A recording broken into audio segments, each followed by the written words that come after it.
Right, here we are going live. Hello, welcome to my channel. My name is Metro Jessica, and today I have this revelation that I feel like I just have on my journey with learning more about my thyroid and symptoms and different foods that react.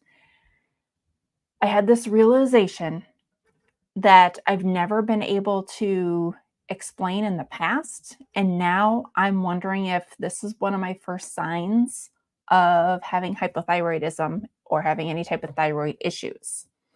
So the story is going to be revolving hypothyroidism, my connection with potatoes, malted drinks, and my once so beloved, my favorite drink that I would just have occasionally, my vodka lemonade. So before I had kids, before I had my first pregnancy, I used to enjoy having vodka lemonade, and it was just so nice and refreshing. Not only did I liked lemonade, and then just be able to spike it with the vodka, I loved it. But what I found after my first pregnancy, if I would go to have that drink, I would be extremely sick. It was so unpleasant.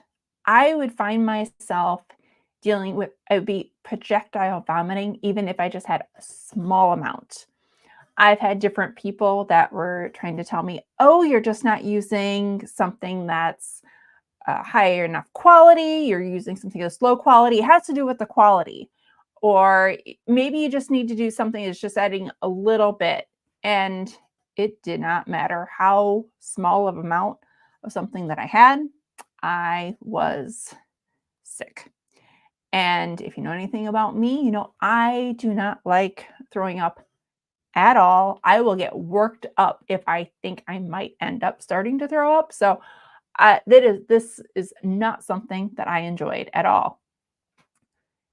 So as I was diving in and doing some research, and I can't remember if I think I was listening to something, and at this realization, it talked about potatoes.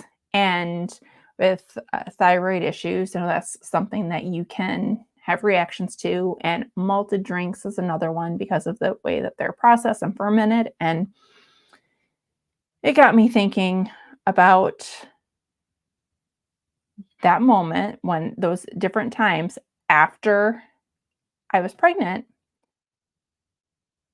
I could no longer have my vodka lemonades and I would get sick. Well, along with hypothyroidism, sometimes the triggers that set off that hypothyroidism has to do with stress on your body, major stresses on your body or emotionally.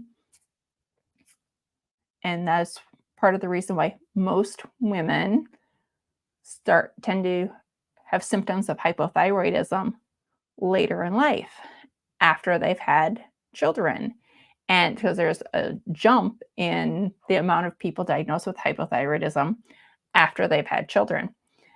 So I found that interesting when I sat back and I looked through. I'm like, okay, I've always known that was one of the symptoms of hypothyroidism. One of the stressors was having to go through pregnancy. However, I never made that connection until last night. And I've seen this information go back and forth how many different times, but there was this trigger that happened when I was talking about potatoes and talking about vodka being made from potatoes. And then all of a sudden it was like, wait a minute, like that can be a trigger and a set off. I'm like, I haven't been able to have anything with vodka in it since after my first pregnancy. And before that, I had no problems with it. So that I feel like that should have been a trigger of some sort that something was going on. I knew because I had told how many different people. I'm like, I cannot have vodka. I used to love vodka lemonades, and I cannot have anything with vodka in it. Since I was pregnant, I haven't been able to have anything with vodka in it. and people would try to sneak it in or a little bit in a different drink, and all of a sudden I'm getting sick, and I'd be like, "It's like I had vodka," and they're like, "Oh, I put some in the drink thinking that you wouldn't notice." Like, they're like, "But I just put a little bit." Like, it did not take much at all, and I would have a reaction to it. So that was just a huge realizations to me, like, as I'm reflecting back on all these years I would been talking about, like, I I've told how many different people, I'm like, "I can't have it. I haven't been able to have it since I've gotten pregnant." It's like something in my body had changed, and there's a lot of people who just thought, "Oh, well, that's just weird." But I'm like, that should have been like a huge signal when now as I'm sitting going in retrospect, that should have been a huge signal that something was wrong. And I have told doctors about that, but again, it was like, "Oh, changes in your body, oh, just pushing off." Or I felt like I was just being pushed off. And it's just one of those things that I just in awe about, that I'm like, I need to share this. I can't believe that's been so long. So this has been 15 years that I've had this issue. Like, I haven't been able to have vodka. If I have something or something that has vodka in it, I am vomiting within like an hour, and it's just horrible.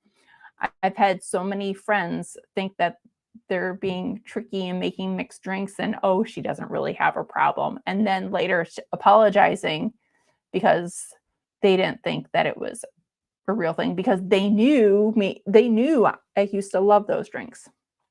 So that was just a huge realization that I wanted to come on and share. I know normally I would do these lives in the evening, but I had some quiet time right at the moment, so I'm taking advantage of it. So while I'm here, I figured let's do the midweek check-in. So this week I've been talking about I have had a hard time staying on track. And hey, John, how are you? I've been having a hard time staying on track. I felt that I was eating in too much of a window and not fasting enough. That is exactly what's been happening. As I've been tracking my fasting, I have been noticing that I'm wanting to eat and going to eat when I'm at the 12 or 13-hour mark. So having that 16-hour fast and telling myself I'm going to do 16 hours, and like looking at my timer on my phone going, wait, my timer didn't go off yet. I'm waiting for it to go off. I need to keep myself busy so I'm not eating. So that has been a huge realization for me as far as my fasting. So I know I was snacking way too much probably in the last month, and that's part of the reason that I had the stall. And I was planning on adding garlic powder as my introduction food this week. Just to find out, I go to grab garlic powder, and I asked my daughter, "Where's the garlic powder? Because the only thing I can find is empty." And she's like, "Yeah, I couldn't find another one either." You put the empty garlic seasoning container back in the cupboard and didn't say anything. You didn't even leave it out so I would even see that we needed more. But that's what I wanted to introduce this week. And she knew that. She didn't think about it. So I had to make her run to the store yesterday. I had to get some science supplies for her anyway as well. So that was one of the things I picked up. So I haven't introduced it yet, but I'm going to be introducing it today. And I was shocked when I walked in the store. I'm going to put this in the next video, but I was shocked when I walked into Walmart and the whole produce aisle was empty. And I'm sitting there going, okay, we've had snowstorms. The roads are, for the most part, clear. It's cold, but there's still trucks moving. Like there was slim to nothing for produce. And then I'm walking, I didn't walk up and down all the aisles because I was just there to get a few things. And I went all the eggs and the butter and the sour cream, that whole section of refrigeration was completely empty. And then we were walking around, I was checking the meats. The fresh meats are completely stocked. I turn around in the middle coolers and it's the chicken nuggets, all the different kinds of chicken nuggets completely sold out. All the chicken wings almost completely sold out. It was amazing. Like all of the grab and go meals were completely gone. I was in a hurry. Otherwise, I would have stayed and gone up and down a few more aisles. But I was just in complete shock of how much stuff was completely gone. And I'm assuming it has to do with all the snowstorms and all the areas that travel hasn't been advised, and there's no tow areas. So there's people having a harder time getting in and getting out. But that was just completely shocking to me when I walked in, and I'm walking around going, the only thing on these shelves that I've seen gone that I would miss would be eggs. But I picked those up at Sam's Club. I went and got my box of 90. So I'm good and I'm happy about that. So that was quite an experience to have that. So that was my midweek check-in. Now I have another thing. I have one of my daughters, possibly both, they're kind of debating on it, are willing to do a video with me, but they're like, we don't understand why anyone would have questions. I'm like, people actually have questions, wanting to know what it's like for you as a teen or even growing up as a younger kid while it was being keto. And they did beef, butter, bacon, and eggs with me last spring. And I'm like, you can talk about your results for that and your experience, and how one of them was just counting down the days. And I'm like, when I'm talking about it, it's one thing, but hearing it from you and your experience is a completely different story. So if you have questions that you'd like to ask my kids or get responses from my kids at how it is being keto, because they've been, well, one's very resistant and we've tried how many different things, and as soon as she hears keto, she's like, oh, I'm not going to like it. So she puts it in her head that she's not going to like it. And then my other one is Kylie's my older one, and she is the one that has had the issues, and she is the reason we went keto like 10 years ago because of intolerances to sugar and sugar substitutes and corn and several different types of wheats. And there's just a list. Fructose is another one. And it doesn't matter if it's natural fructose or not. She has a reaction to fructose. So she has to limit fruits. And that has been really difficult for quite a few people to understand. But she's even realized doing beef, butter, bacon, eggs, or carnivore, she feels better than if she does the keto and adds the different things in.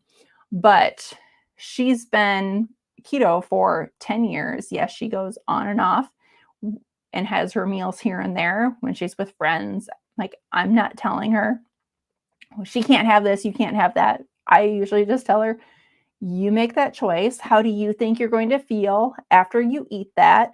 And you have to make these choices, especially now that they're teenagers. Like, you need to make these choices yourself. And so I would love for you guys to let me know what questions you have that you would ask kids, because if I have a list of questions, I can show them. They will have no problem going through and answering those questions. So I'm looking forward to your questions and being able to do a video of them answering those questions from their perspective. So thank you for joining me, and we will see you next time.